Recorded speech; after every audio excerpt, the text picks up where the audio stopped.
welcome to another Glenbrook podcast. And this one's a bit different because this is our first one that we've done and is being filmed.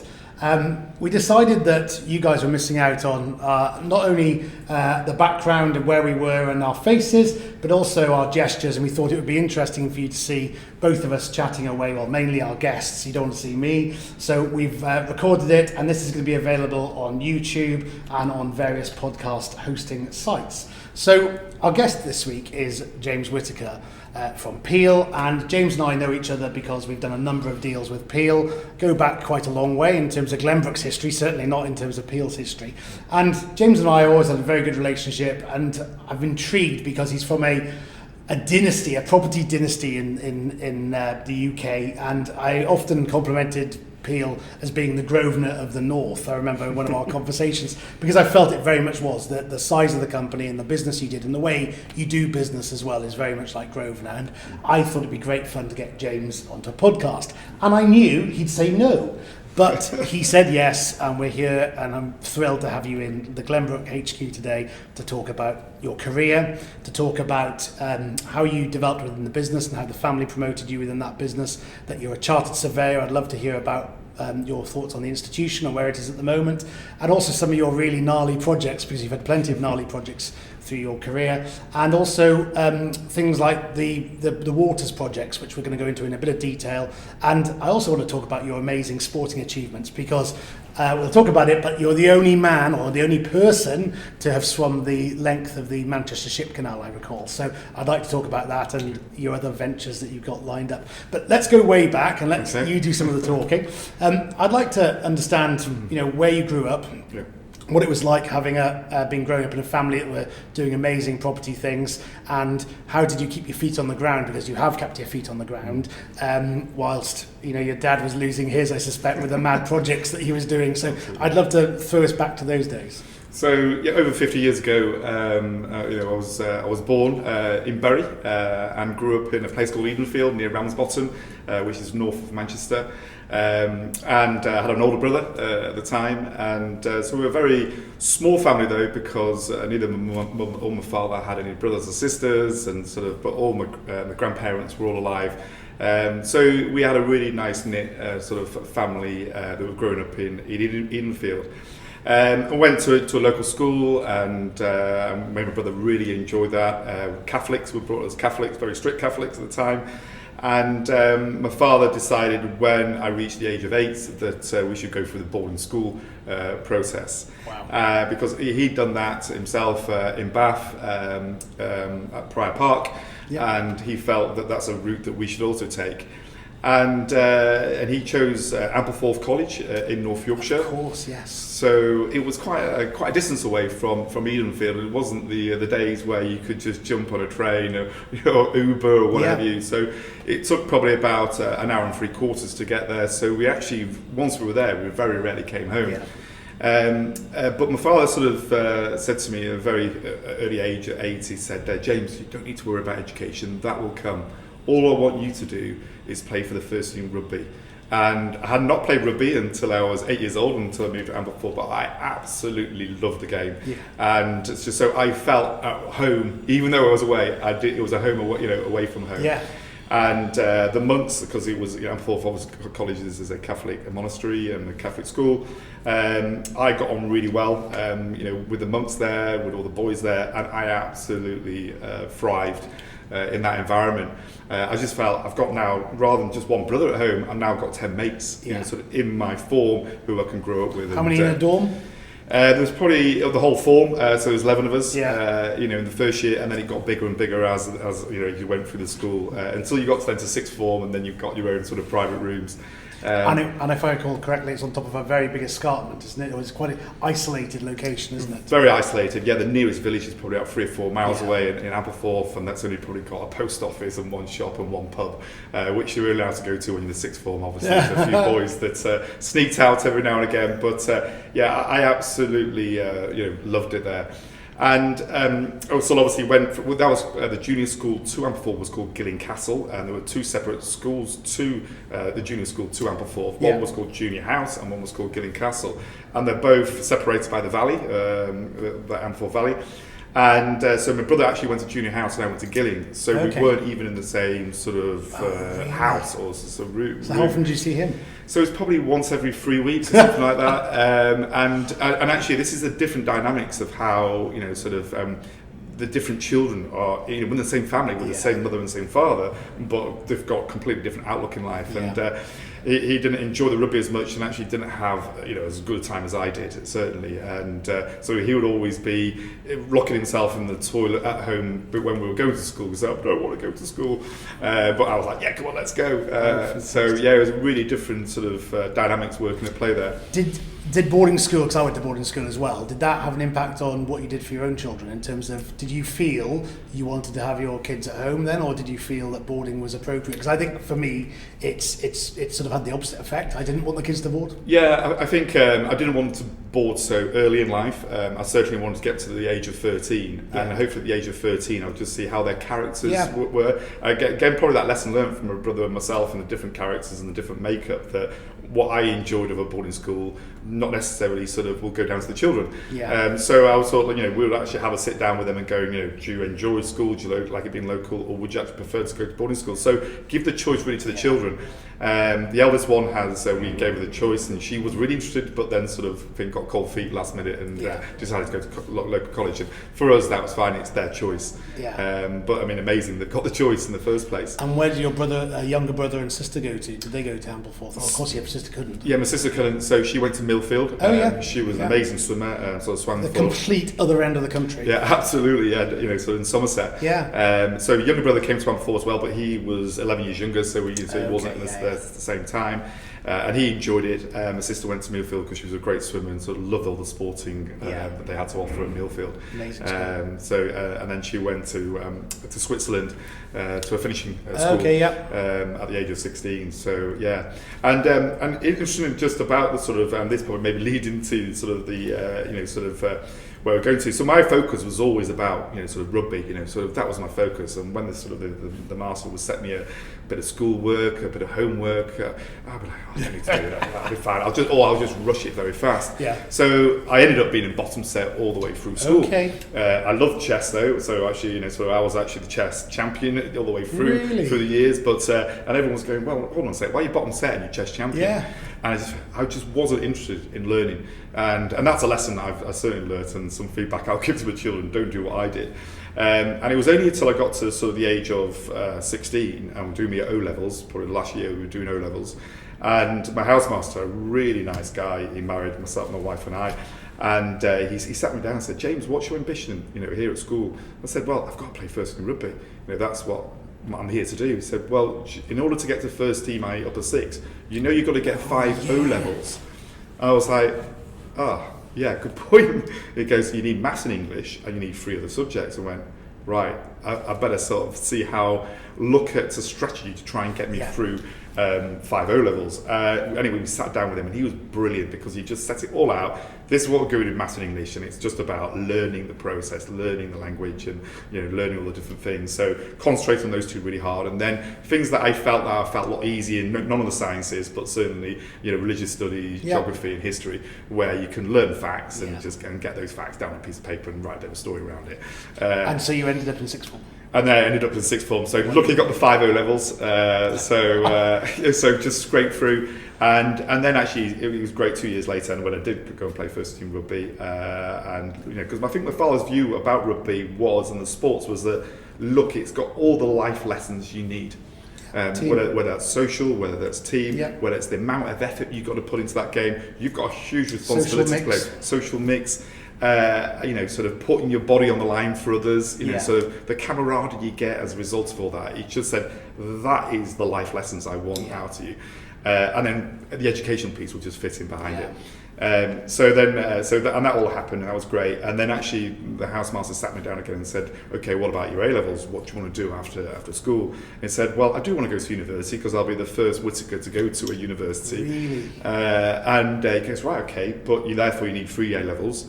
you need to get a passing through, 3 A levels. I was like, okay. And he sat me down, and we went through a strategy of how we could get a pass. And he said, you might not go into whatever degree course, you won't go to Oxford or Cambridge, certainly not, but certainly go on the path, and certainly HND, some degree course. Yeah. And my father actually at the time was sort of saying, look, because we grew up in property, lots of stories about where we had ground rents in houses, and we owned the street in terms of ground rents. We had to go collecting ground rents, and it was like £2.50 or £3 a week. And rather him go and collect it, because he was seen as the big bad landlord, he would ask my brother and I'll do one side of the street and he would do the other, and we'll have a pad of paper and we'll go, Mr. Smith, you owe us £2.50 this week. And we'll go, oh, James, I haven't quite got the £2.50. He'll go, well, you have these some sweets instead. I went, no, because I haven't got the cash myself to make it up. And so really interesting stories about learning property at a very early age. And so just collecting rent, people that can't afford rent. But the important bit there is not the learning property from like a spreadsheet or from a textbook. It's the social interaction again. It's the dealing with people, being able to have conversations, and being robust in those conversations, or knowing where you need to be robust. So I think that's the difference, is that when you do property at university, you're learning it in a book, on a spreadsheet, but then you're not learning the social side or the human side.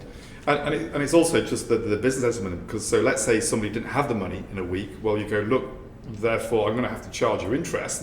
If you're going to pay next week, I'm going to have to add some more to it. So at a very early age, you're understanding sort of the value of the pound, and what that value of the pound will be now, rather than what it'd be like in maybe a week's time or a year's time or 2 years' time. Time value of money. And absolutely, that's really interesting. So where did you go to university? So first went to Nottingham, and had a great time there. There was a myth around 4 girls to 1 boy, because being at a boarding school for 10 years, I was ready for that interaction, and it was certainly a myth, because there were more boys than girls at the university, but we had a great time. Played rugby there. And what do you read? What did I talk? You study there? What do you read? So I did the estate management HND course. Oh, did you? So it was a property course then? It was, so that was the focus. That's what I wanted to go and do. It was probably in the blood, the property. So I want to do that. Because one of the amazing things about university for me was all the people, the contacts, the people you keep in touch with. Are you still doing business with the people, the girls and boys on that course? Absolutely, yeah. So 2 of my best friends, or 2 of the guys I met within probably the first week of going on that HND course, and actually then went to a degree course in Kingston, and he also went with those 2 friends to Kingston. So we actually sort of followed the sort of the same path. And what was the Kingston degree? So that was a degree, again, in property estate management. I sort of finished the HND, which I thought was quite an easy course. HND. So then you miss then the first year of degree course, and you can go in to do the degree. So I got offered a place at Milton Keynes. Again, the results weren't the best. The Milton Keynes offered me a place, but then one of my friends, one of his best friends, went to Kingston and literally enrolled on the day of enrolment. And I went, how have you done that? Because your grades are worse than mine. He went, they need people. I went, right, okay. So I called them up and said, look, I've got these results in the HND level. I said, have you got any spare places? Yeah, come on down and you can enrol in. So that's how the 3 of us ended up down at Kingston University to do a degree course. And that was a 2-year course then, because the first year was the HND. Yeah, so it was 2 years, but with a sandwich year in between as well. So I actually, in that sandwich year, came back to Manchester and worked with Dunlop Haywood. Only just down the road in Deansgate, and with the likes of Stuart Burnham Bailey, Rick Gordon, Mike Hosey was the name, Malcolm Murray. So it was a great year. Learned a lot. So Kingston sounded good fun, and Dunlop Haywood. Did you come back to Manchester then after Kingston? So after Kingston, I took about 9 months off and went windsurfing around Europe. Wow. I thought, here's my time, I can get a bit of my own. In a car, so I had a Sierra Sapphire, a horrible blue coloured one, and we bought a caravan for £300. You didn't tow a caravan around Europe? We did, yeah. So we went, I didn't know how to windsurf either, but my 2 friends did who wanted to travel with me. So we picked up some windsurf equipment on the way down south, picked up my friend from Worthing, got across on the ferry. That's amazing. And then headed down the south, the coast of France. In La Rochelle, we had a crashing time because there's a mussel bay, and I literally went out. There was an offshore breeze. Got caught in that offshore breeze and went out and I couldn't get back, so I had to then walk along Mussel Bay. And your feet got cut. Absolutely cut to shreds, and my legs did, and it was horrendous. And I got serious sunburn as well. So that wasn't a good start. Did the windsurf survive? And the windsurf, I dragged it back because I was, sort of determined to bring my equipment back as I've just bought it, and especially sort of when you're coming out of university, you've got no money, and you've bought, a whole new brand windsurf equipment. So I'm not leaving that. And we had about sort of 4 or 5 months in the south coast of Spain, in a place called Tarifa. And we weren't on a campsite, just some brownfield land right next to the dunes on the beach. It was beautiful. So no toilets, no showers. So that was an interesting 4 months. But I absolutely loved that. Amazing. It was a brilliant time. And then, so you were then, so you'd done 4 years at university. You'd done your half a year out at the end of that, and then was it a case of getting stuck into property? And then I got stuck into property, and then so my father said, So one question, did the year at Dunlop Hayward count towards your APC effectively? It didn't, no, so I had to do another 2 years of APC after that. So I said, and my father was very clear, you can't come and work with Peel unless you're a fully qualified chartered surveyor. Which is admirable. Yeah, which, right, okay, I need to get my head down. And to be fair, sort of concentrated a lot more I did at the degree than I ever have done in education. So really got my head down there. And like, this is, but I then really enjoyed that side of it, and I learnt a lot of lessons from that. So after came back from Spain and the windsurfing, got a job interview with Healy and Baker, who in London, and under a guy called Brian East, and they called him the Beast. And George Street or St George Street, was it? Yeah, just off Hanover Square. And did 2 years down there. Oh, did you? Doing retail warehousing, retail, bit of valuation, but just in different departments, just learning basically the ropes of all the property sectors. Was it Paul Orchard Lyle? Was that? That's right, yeah. So we won the Surveyor Sevens down there. Yeah. So we had the first time Healy and Baker won the Surveyor Sevens. So we were like the rugby team were like legends at the time. So and I just had a great 2 years. Sort of learnt a lot, and also. And retail parks were obviously in their absolute heyday then in terms of being built, and everybody was getting stuck into those. So you were at the front end of that in terms of learning those experiences to be able to bring back, I suppose. Yeah, and also that sort of Peel were actually probably one of the first developers really to get into retail warehouse parks. Okay. When you look at the 1980s, really nice story that is sort of my father had obviously built, used to basically buy big mills, cotton mills in Lancashire. Rather than getting the demolition job, which he had, he said, well, I'll buy the site, I'll sell then all the scrap, amazing, and then I've got the land, then I can develop on. And one of his friends worked at Kingfisher then, which was B&Q, obviously. Yeah, and Woolworths. Now. Was it Woolworths as well? Woolworths, yeah. And he went, well, our concept of retail is changing. We want it now big box, sort of out of town big box rather than being on the high street, because, we're selling, big items here, oven freezers, fridges, whatever. And he said, we need a big warehouse. He said, well, I've got a site for you. He said, I'll build you a warehouse and we agree to rent. Anyway, so we built probably about 5 million square feet of retail warehouses, probably in the 80s and 90s. And that's where our bread and butter's really come from. That's really, I didn't know that. I didn't know that at all. Because Kingfisher had a graduate scheme so I was working in London and I went to their offices, shiny silver window. Do you remember? Yeah. And it was quite intimidating, there were no other flash buildings. And then the Kingfisher building was very... proper J.R. Ewing, wasn't it? It was, and they had a lot of shopping centres. And so they were probably moving into retail parks from shopping centres at this point. Yeah. So I didn't know that. So the family, the business effectively was built off the back of retail warehouses. Retail warehouse parks. And then obviously some residential, because we had Peel homes at the time, was sort of in the 80s and 90s. Where did the name Peel come from? I often think about this so much. Where did it come from? So it came from Peel Mills. So with one of those sites that my father bought for demolition was a site in Rochdale called Peel Mills. Yeah. That obviously Peel originated from Sir Robert Peel, the Prime Minister. And obviously you've got the Peel Tower that sits up on Greenmount. So if you look at the Peel logo, you will see the Peel Tower in there after Sir Robert Peel. So I didn't know that. Sir Robert Peel set up Peel Mills. When we got the demolition job and we did a redevelopment of Peel Mills, the company that owned that site was Peel Holdings. So when we bought the site, we bought the company, and hence why that's where the Peel started from. I wondered, you see, I've always wondered, and I've never asked you actually, but whether it was something to do with the Isle of Man, because there's a place called Peel in the Isle of Man. Yeah, nothing to do with it. No, just that's very interesting. Yeah. Well, that's made me happy now. Anyway, now I know that.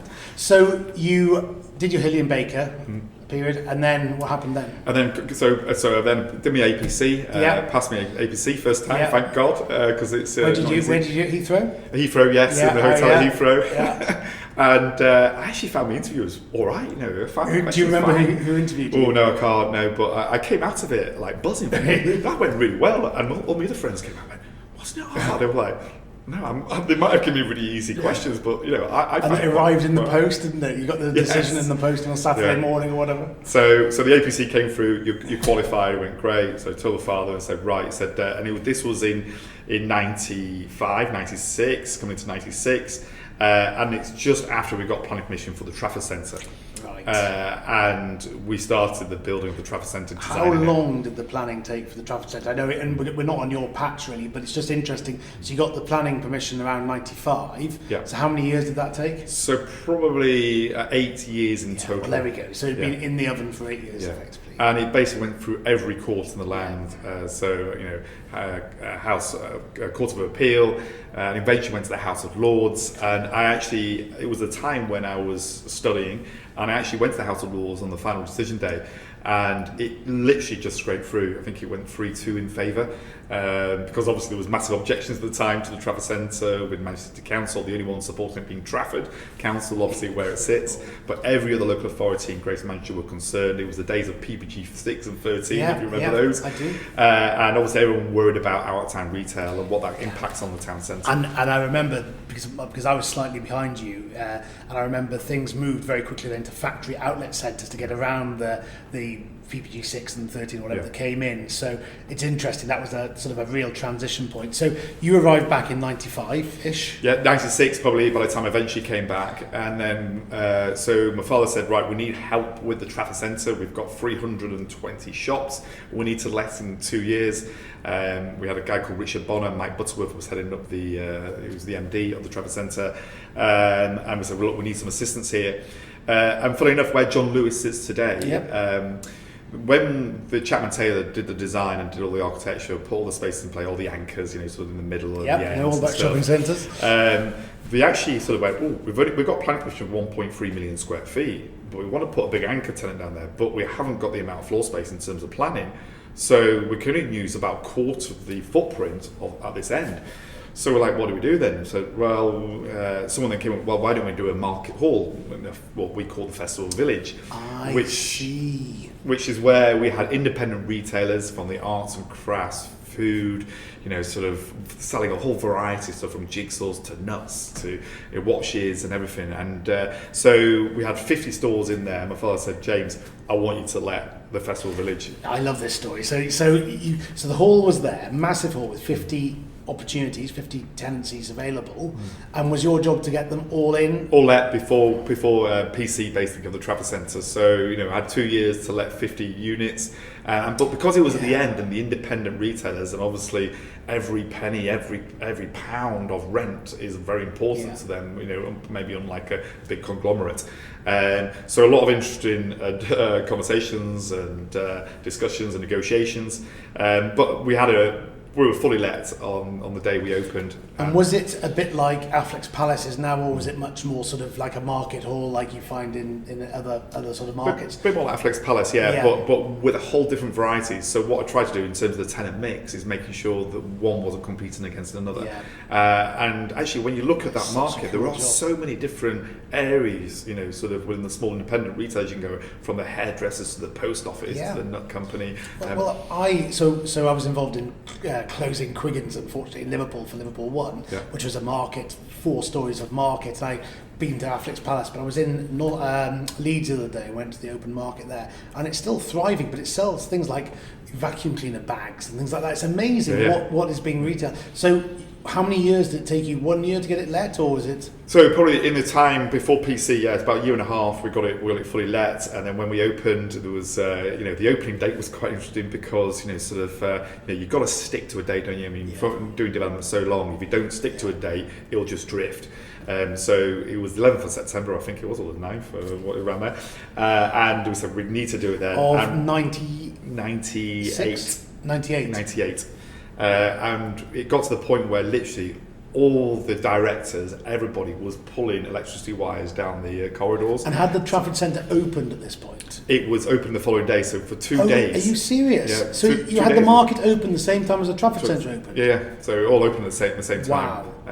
But some interesting times in terms of helping the M&E consultants and the workers on site pulling electricity wires to connect these units in with power. So did you do any soft launches, as in for the shopping centre, for the Trafford Centre as a whole? No. Everything opened up? Everything opened on day one, yeah. So we opened on Liverpool 1 half in the May and 1 half in the September, so the whole thing was open in September, and that was a gargantuan task just doing that. So to open the whole thing in one fell swoop. Yeah. And obviously, there was a few defects to sort out at the same time. I think one story where the gentleman had to sat on the toilet, the public toilets, and early days where the drains weren't working properly and there was a backup and boom, everything for the drain basically came out this toilet. So one thing I always remember is that your grand's car, the Mercedes, was that. I know that's probably later than then, but tell us about your gran and your family in terms of the Trafford Centre and your father. Are you a very tight unit? Oh yeah, so a real tight-knit family. So my grandmother was an amazing woman. She would light up a room as she came in. My grandfather was the grumpy guy in the corner going, why are we doing this, why are we doing that? I remember you telling me. But my grandmother was an amazing woman. I think probably she was the one that gave the inspiration and the in my father to go and do what he's done. And I think for my father, obviously the Trafford Centre being his baby, the biggest thing we've ever built, sort of £300 million going back in '96 in terms of delivering it. It was, that was her special car. She did let me drive it once when I was about 10, believe that or not, in the Isle of Man, so not in the UK. And I had to drive it back from the golf course at Castletown because she had too many gin and tonics. Where is it today? So it's now in Trafford Palazzo, Barton Square, people know, but Trafford Palazzo, so it's still within our shopping centre, which is great to see. Yeah. So James, we've spoken about the Trafford Centre, which we could talk about, actually have a whole podcast on Trafford Centre, and I love talking about shopping centres, and it's still thriving, I know, in different ownership and management and everything else, but it's an amazing place.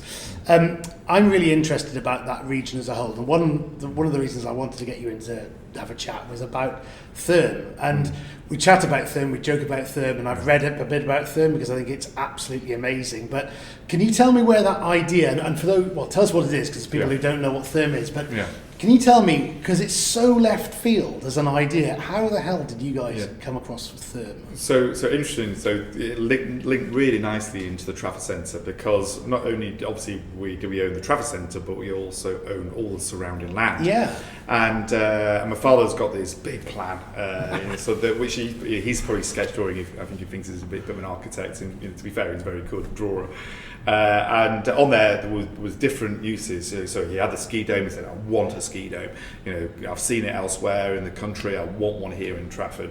Want the David Lloyd, or want the soccer dome with his friend Dave Whelan with the JJB, and the golf driving range, and so on there." And there was also, he drew a water park, and went, a water park in Manchester outside isn't going to work when we only get 10 days of sun. I'm trying to be facetious, a bit more than that. So I said, anyway, so we built the Trafford Centre, built all this leisure surrounding that. And a few years in, sort of when I got involved in the Trafford City, all the surrounding land came away from the Trafford Centre. I said, right, we need to look at this water park. And so I went around the UK looking at the water parks and found out the 4 or 5 of them all owned by local authority. Okay. And there's a reason why they're run by local authorities, because in terms of creating revenues, actually, it's more about attracting people to locations in the city rather than actually making money as a business. So I was scratching my head about the delivery of a water park, and so I was asking around various people, and Don Pozzoni of Colliers, and I was sort of saying to him, it's like, God, one thing I can't get is a water park. This is part of the vision. And he goes, well, have you heard about Therme? And I said, well, who are they? And he went, well, you need to go to Bucharest to come and have a look at it, or in Munich. Well, it was a water park, so I basically did a bit of Googling as we do these days and sort of found out what it is. And then sort of go to that, what is it? So anyway, I flew over to Bucharest with Dominic to have a look at it. And you step back and go, oh my God, that is just the ticket. So what you're faced with is you come to the car park, it's this beautiful, stunning glass building, retractive roofs, and you walk in and you just, it takes you a different world. You automatically feel like you're out in the sticks, sort of in the forest. Because they've got all these palm trees, and when they start talking about every palm tree has its own life and its own name, its own character, you start going, what on earth are you talking about? Wow. But it's only when you see it and feel it, and you go into it and you see these palm trees, and then you get all these different smells that are going through your nose. You're like, wow, that's nice. And you hear this music, and it takes you to a different world. It's no experience like I felt before. I've been to Centre Parks, and it's nothing like Centre Parks and another thing. So, and in basically there, it's health and well-being resort. Yep. Without the accommodation. It's in a very odd location in Bucharest, because you get off the airport and it's on the way to the city, so it's literally on its own in a quite rural environment. A destination, basically. It's a destination. And I met the owners, and sort of they took us around. I was just like, wow. Once the guy sees this and once the chairman sees this, he was like, yes, we need this for Trafford City. So we had a conversation. And what year would this have been? This would be probably about 6-7 years ago, maybe 7 years ago. Not too long. And colleagues are saying they need about 8 acres. So we're great. Met with the owner, Robert Hanier, who's an amazing character, and Stellian, who's also an amazing character. And they said, so he said, well, we've got this 8-acre site, which was the soccer dome, which we were thinking, soccer's going to come to an end. We're going to probably demolish that and maybe potentially do a Therme on there. And they went, no, we need more than that. We need 8 hectares. And we went, you must be getting your hectares and your acres wrong, because surely it's 8 acres for a big water park. They went, no, actually it's more now, because we need a site of 26 acres. And we were looking at them going, no, you must be wrong. They went, so this site, which they have in Bucharest, is 400,000 square feet. You've got like a family section, so you've got more water slides than you can ask for, so the kids are really happy. Yep. And within there, you've got all the family offering as well, so your mum and dad are in, obviously, with the kids. You've got all the steam baths, probably about 10 different steam baths, 10 different saunas, all the different aromatherapies going on, the swim-up bars, the outdoor areas, the kids' play area, you've got the wave pool, and you've got all the food and drink. It's just stunning. And then you've got the adult section, Elysium, where if you're under 18, you can't go in. And oh my God, it's just a different environment. Really? It's just very relaxing. And as an adult, you've got no. Can you imagine? Obviously, in the slide area, you've got a lot of screaming kids because they're just having a great time. But in this section, it's just really calm. The music's really calm. You've got these sunbeds. You've got all the same facilities: the jacuzzis, the the saunas, the steam baths. Swim-up bars, the wave pools, incredible. It's just got everything you can think of.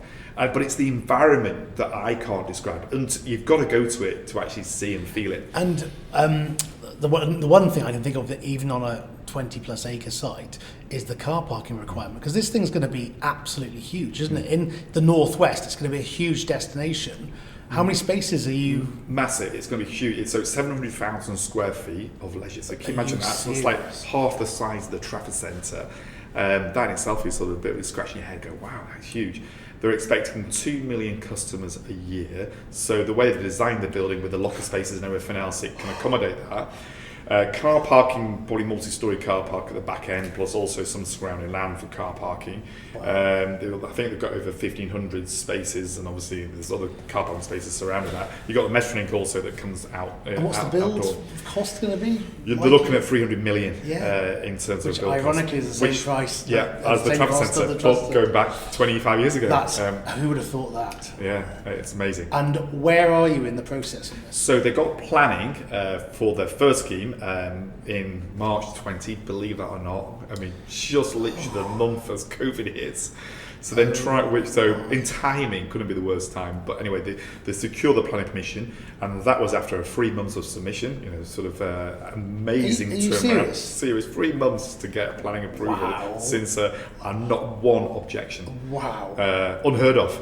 Every single Peel site, every single Peel scheme that we've got, there's at least one objection. You need to promote who that planning consultant was on that. I think exactly, yes. So they got the planning then.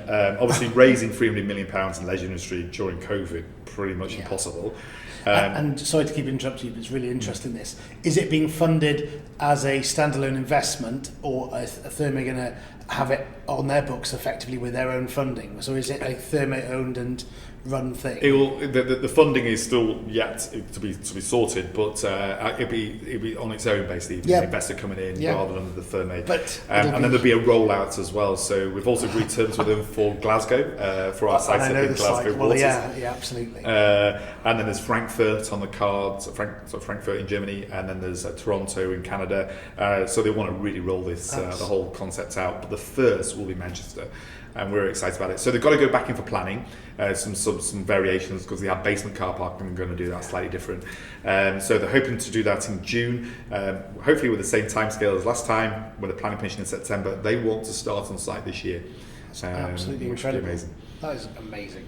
So James, there was a really interesting point you just made and mentioned about your scheme in Glasgow, which I think is called Glasgow Waters. Correct, yeah.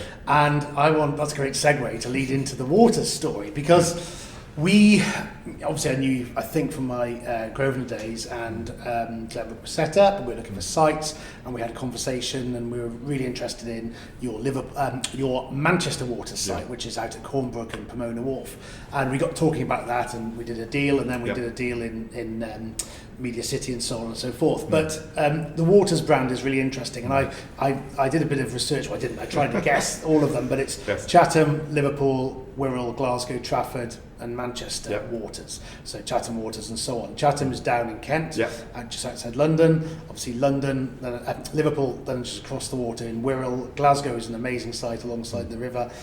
Trafford is a phenomenal site, and I really believe in residential in that location, which we'll talk about. And Manchester is this fantastic landholding. But rewinding back to, where did the Waters brand concept idea come from? I can see how it sort of just stumbled upon it because you had various land ownerships and so on, but just talk about the Waters concept. I think probably the first two were probably Wirral and Liverpool, in the fact that we've seen obviously how the likes of Dubai has grown, Abu Dhabi has grown, and we're looking at sort of like the high rise that was happening at the time, and obviously we're seeing it now in Manchester down on Deansgate. And the vision was, well, look, we can create that for these cities of Wirral and Liverpool, like how we've seen Salford Quays come into the Media City and how that's grown. Well, actually, we need to start with a vision that we believe in and we can want to deliver. So I think with obviously 50 odd acres of land, probably more at the time, sort of probably more like 75 acres of land on the waterfront of Liverpool, from the Liver building all the way down. I mean, it's an amazing asset, amazing plot of land, very close to the city centre. We could set out a really nice vision for that, and with the residential, predominantly being residential, but also one of those mixed-use communities, because we learned so much from delivering Media City, that whole mixed-use community thing. So we set out visions for both Wirral and Liverpool. It took us probably about 4 or 5 years, quite a big investment, as you can imagine, in planning. But I remember it well, because we were delivering Liverpool 1 when you were going through the planning, and people used to talk to us about the threat and I was like, no, it is unbelievable. The whole Liverpool Waters concept is unbelievable, but you've proven us all that you were right in that idea. And so we set out the vision. We've got a 32-year planning consent. On Liverpool Waters. Sort of, yes, it has to be amended every now and again, and there's obligations and conditions in there that we have to keep amending it, especially for all the different neighbourhoods, because it's so big. 10,000 residential units, to be delivered over a 32-year period. Sorry to interrupt you again, but what year do you think that was? You got planning on Waters? That Liverpool was Waters? 2010, Yeah, I think, roughly around there. Yeah. And you were around 5 years in the making on that, probably? Yeah, so obviously huge amounts of infrastructure required, as we all know, Yeah. from development, sort of getting all the utilities in, all the spaces in, all the public realm in. Obviously we built all the offices there, so you've got Prince's Dock, Of course. you've got the hotel. I've just been down there now. Yeah. I've been to the Malmaison for a lunchtime function, and the Queen Mary 3, That's right. I think, is in. Yeah. And it is, it just puts everything into perspective why it works. And you've got the cruise liner terminal that comes into there only on a phenomenal. temporary basis. I'm now looking at maybe a more permanent location Yeah. for the cruise liner terminal. Got the Isle of Man ferry terminal as well. So, so two key infrastructure, sort of that bring a lot of tourists in. So the vision was set out, so we started on that. We've delivered now about 1,000 residential units within that phenomenal. sort of, with obviously a lot of partners. Yeah. Obviously yourselves at Manchester Waters and Media City. And we've also got the partnerships with the likes of X1 and under the, you can't do it on your own. Yeah. So you do need partners with the local authority, public and private, all working together to deliver the mixed use community. Moda, the Lexington, is it Lexington Yep. in Liverpool? Yep. I saw that today. I mean, that's a phenomenal product there, and it's the highest grade residential is in that location. Yeah. So it's just goes to show that persistence, ambition, stamina does get delivery in the end. Yeah. And we built the one next door, 1821, which is a build-to-rent model, which we did with Regenda. So, sort of that's probably one of our first build-to-rent schemes. And then Romal has done some developments as well, open market products. More recently, though, obviously what we're really excited about is that bookend now with Everton, sort of football club and new stadium. I mean, it just looks huge on the skyline, massive impact. And I saw it about a month ago, and there's not many stadiums where I go, ooh, look at that on the skyline. I think Twickenham does it for me, but United doesn't, even in Old Trafford. But certainly Everton does now with the structure that's gone up there. Well, Tom Lang O'Rourke has been at various events I've been at recently, and he's doing is it Factory in Manchester? He's doing the stadium in Liverpool, and I think it's phenomenal. They're two very, very large. They're almost infrastructure projects, aren't they? Effectively, which are really, really difficult to do in this current climate as well, with construction costs and everything else. So, and when that bookend happens, and the council have got their 10 Streets initiative down in Liverpool as well, it'll be a completely new environment down there, won't it? Be a whole big new neighbourhood, won't it, in terms of that urban living, mixed-use community, the football club at the far end, waterfront locations, so again, the benefits of the views over the River Mersey. We're so excited about it, and I said, we're a long-term developer and investor. Absolutely. So, sort of, we'll see that out. I mean, we get a lot of product criticism in the press when you look at locals going, never get built. But, sort of, if you stick at something long enough and you're determined to, you will get there. I think I was in that camp probably when I was on Liverpool 1. I just couldn't believe, probably didn't understand it, is the honest truth, but couldn't believe it would ever get delivered. And what you've done with Ramal there and the stadium and your ambitions going forward is slowly catching monkey. And I think that's what's amazing, is you just have belief in it, you keep plodding away at it, and you get there in the end. So it's amazing. Wirral Waters, I think, is a really interesting one as well, because I've known that site however long I've been commuting into Liverpool back in the day, on 20 years ago, whatever it was, and that was probably the most unbelievable one of the whole lot, wasn't it? In terms of, you've got to have a bit of prosperity, you've got to have the population, you've got to have the demand and the requirements and the employment.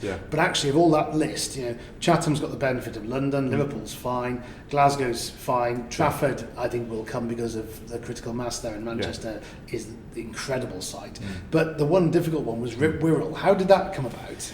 Yeah, so obviously we had a lot of land ownership around the docks, and we thought, well, if we can do this at Liverpool, then, and we've seen what we've done at Media City, then surely, with the land ownership around the docks that we've got there, that's a perfect location where, just following the Salford Quays model, we've got the waterfront, people want to live on the water, we can change a place, so if you wind back the clock and look around Salford Quays 30 years ago, you'd be going, no way can I see any development happening on here. And I suppose that's where probably people look at Wirral. And again, you've got to start on this vision and have the determination and patience to see it through.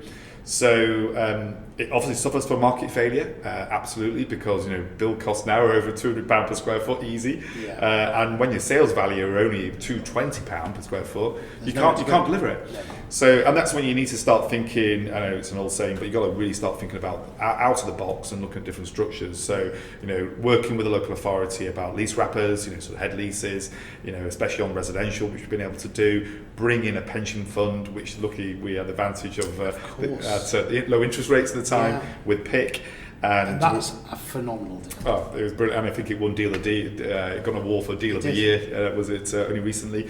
And obviously having a great fund behind it, but again, but that took about 5-6 years to pull all that together, and now we're seeing the fruition of that.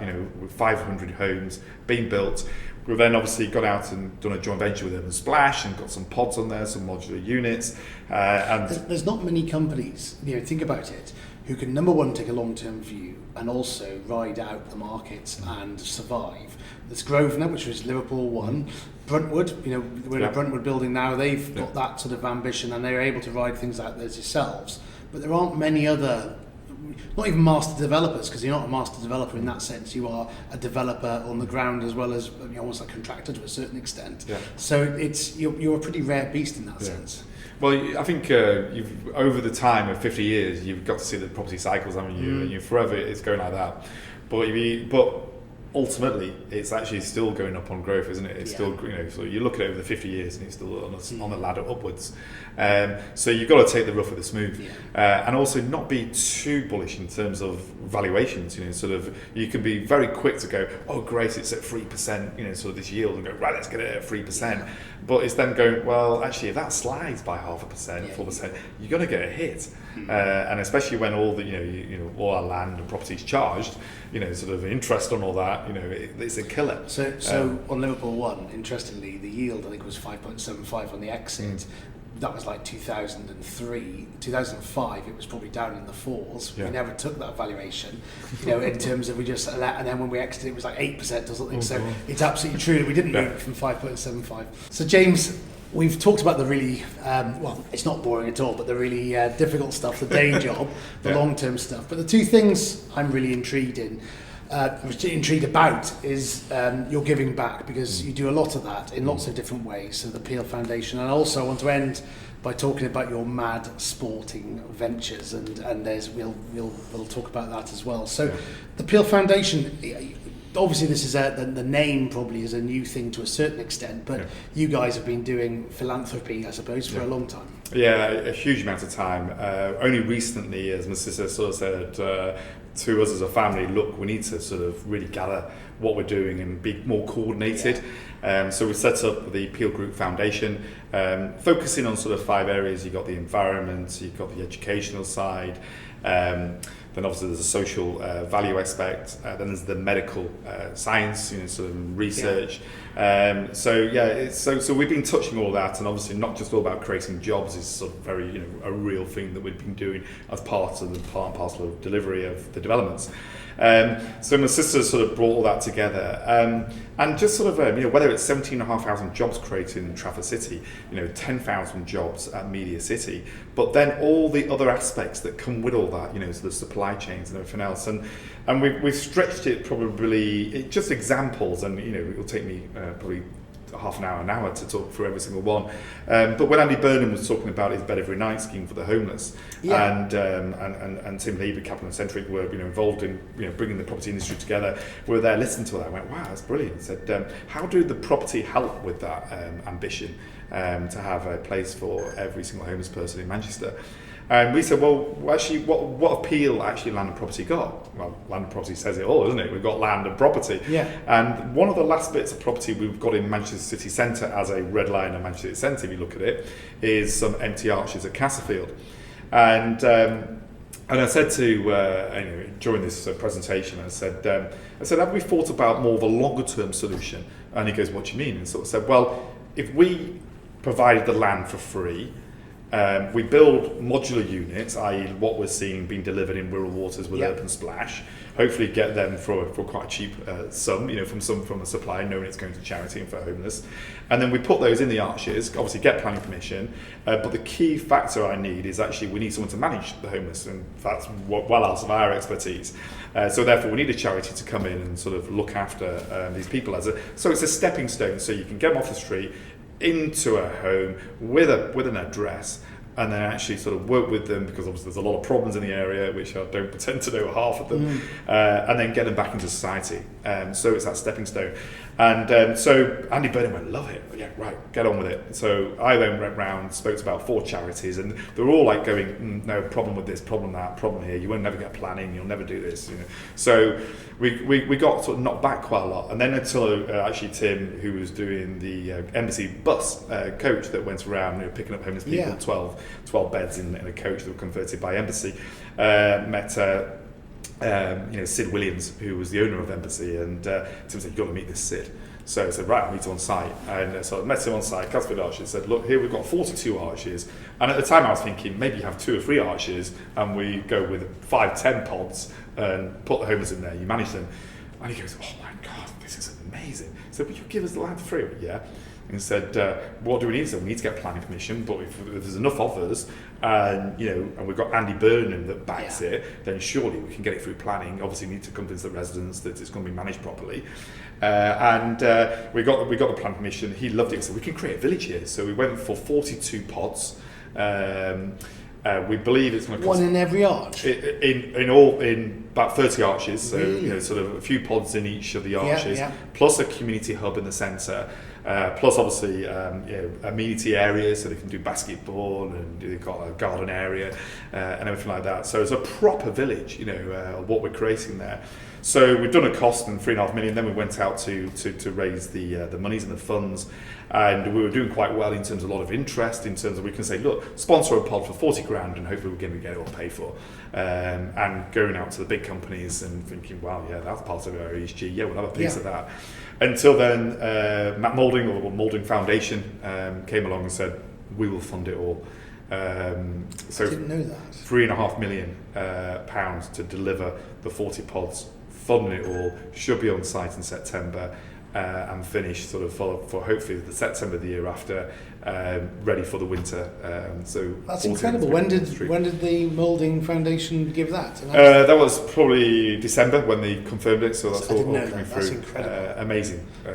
And interestingly, do Peel own the arches? We own the arches, yeah. So interesting. Well, space, yeah. Okay, I'm with you. Yeah, that is phenomenal.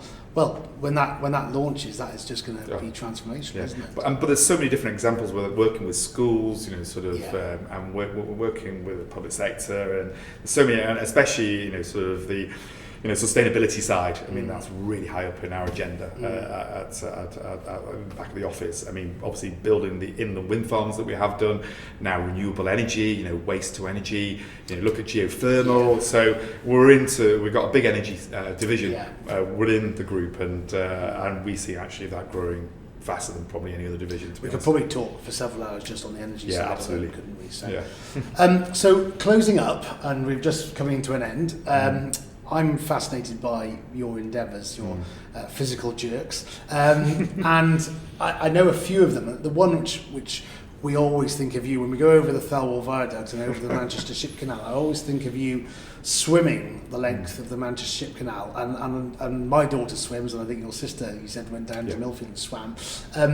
Tell me how on earth that came about. It's quite an interesting story. So I started getting involved in triathlons, and even did an Ironman sort of before 2007, and really enjoyed the whole sort of endurance basis of that sport. And we were around a table at the same time we were launching the Ocean Gateway. Yeah. If anyone who doesn't know what the Ocean Gateway is, it's basically 50 projects, £50 billion over 50 years. And it was doing what the North West Development Agency was doing at the time, was basically how do we bring all these different local authorities together to see one big plan for the whole of the North West, rather than just their own little local authority, the red line of the local authorities. And they went, right, how do we launch it? And we were in a board table, and we went, right, what about getting all the local authorities on a boat and taking down the canal, because most of the sites are along Manchester Ship Canal, so you can cover most of them. You've got them for 6 hours on a boat, they can't get off, and you can really present a lot of information. And they went, yeah, that's a good idea, but will really they be interested in coming on the Manchester Ship Canal? I said, well, there's a lot of history to it. And then I just chirped up, having done these Ironmans, and just said, well, let's do something unique. I will swim it. And my father looked at me and went, right. He said, brilliant. Yeah. And he went, boom, he banged the table like he does enthusiastically. He went, you're doing it. I went, okay. I said to the guy next door to me, I said, who sat next to me, I said, how long's the canal? He went, it's 36 miles. I was like, no. I said, is it 36 miles? 36 miles from the source, which is basically Glenbrook. That is the start of the Ship Canal, or the end, whichever you want to look at it. And then it goes all the way down to Eastham, past Ellesmere Port. Yeah, absolutely. Yeah. It goes past the Vauxhall factory. Yeah. That's phenomenal. Yeah. So where did you start? So I started at this end, Manchester end. Oh, you started the Manchester end? Yeah, okay. and swam down. And so I did a whole year of swimming pretty much every lake. And when somebody said, well, what are you going to do in a wetsuit? And if you then sort of go into the open water swim fraternity, wearing a wetsuit is just like, no, you can't wear a wetsuit. If you're doing something like that, you look at the channel swimming, it's all just trunks and goggles and a hat, that's it. And even the oil, that's just an urban myth. That does not work. It's just for chaffing, not for keeping you warm. That's the biggest urban myth I've come across. Really? Yeah, because I made a big mistake of wearing nice and warm on the first swim when it didn't happen. And so swam every lake pretty much in the UK, just in practicing. And then it took me 19 hours to swim the whole length of. And you weren't ill afterwards? I was slightly ill that evening because I was a big celebration, probably had too many beers, too much champagne, not much water, But it wasn't salmonella poisoning. No, it wasn't. But actually, in hindsight, so I was physically sick that night. Really? But actually, in hindsight, it's probably the best thing we've done out of the system. But what I'm really proud about, because it did launch, we had all the local authorities on there, and they were like, wow, what's he doing? And it rained for 2 days, so the water was freezing cold. It's like sort of 12 degrees, and it wasn't pleasant. And then the smells, and you can imagine the stuff that's in the water is not pleasant at all. So it wasn't ill, but the biggest thing that we managed to raise £1.3 million for the new Children's Hospital in St Mary's Hospital from that swim, because it went public, and that is phenomenal. The donations was just coming from everywhere. It was just amazing. Well, that's my favourite story. I know there are plenty more stories. I'm just going to see how long we got. We've got a few more minutes. The other one is the Arc to Arc. Tell us very quickly about that. So in 2014, actually, sort of after the swim, I came down with a bit of illness. I had an infection that was in my neck, and it spread into my brain. And I was hospitalised for about 3 months in a quite a bad way, and to the point whereby I had to be in my own room. Just said, because your blood rates, so your red blood cells are literally non-existent. And so if you catch a bug now, you are likely to die. So which is quite a big moment. But after 3 months, managed to get myself back. And one way my brother sort of knows in terms of how to get me going again is like, right, we'll set him a little challenge. And so that would really get his focus. So my brother came and said, we're going to do the Arc to Arc when you get out. And it's like, well, what's the Arc to Arc? So the Arc to Arc is basically, you start from Marble Arch, you run then to Dover, which is something like 86 miles. This is in a relay of 6 people, so you do 1 hour, the next person does an hour, and the next person goes an hour. So it's a run from Marble Arch to Dover, then a swim from Dover to Calais, and then a bike then from Calais to the Arc de Triomphe in Paris. And did that with my 2 brothers and 3 really close friends to the family, and really pleased to say actually we've got the world record of that, and it's still held today. So I can't get my head around the run, let alone the swim and the cycle. Well, how long did the whole thing take you? 33 hours, I think it took us. So the run we're running at 6.5 minutes per mile. So you did, that was on average. So that's fast running. I think we did the swim in about 11 hours. And then the cycle we smashed in about 9 hours. So it's but then you also got to count the time in terms of transferring from, sort of from the end of the run through to the start of the swim. So all that's included. Just driving from Calais to Paris would take about 3 hours. He did it 9 hours, so that's just amazing. Yeah, so I'm really proud of that. What's the next thing? Well, actually, the other thing I just wanted to publicise, which was amazing, was you were going to cycle from, if I'm correct, all the way to South Africa on your 50th. Yeah. and because of COVID you weren't able to do it. Right. So just because you were bored, you cycled around the whole of the UK coast, didn't you? That's right, yeah. So I've been, I said to my wife, because I'm a big rugby fan, so I've loved playing rugby all my life, and the Lions were playing South Africa in Cape Town on my 50th year. So when I was 40, I even said to the wife, when I'm 50, I'm going to watch the Lions in South Africa. And she went, absolutely fine. Taking 2 months off, watch the 3 tests.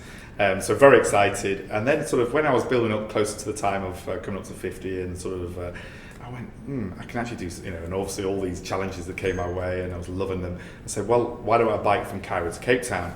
And I met the world record holder for that, and he just said, James, just do it. Just do it. So I went, right, I'm in. So I was all focusing, got into all the training for that, and then COVID hit. So during COVID, I thought, don't worry, we'll come out of this short period in COVID. At the time, thinking it only lasted 1 or 2 months. Yeah. Didn't realise it'll last a few years. And obviously that covered the period in time when it was covering my 50th year. So I still wanted, because I'd done all the training, I got very fit. And I said, well, what can I do instead? So I can't really travel anywhere, but I can go around the UK. And the whole thing with Land's End and John O'Groats was like, well, it's 7 days.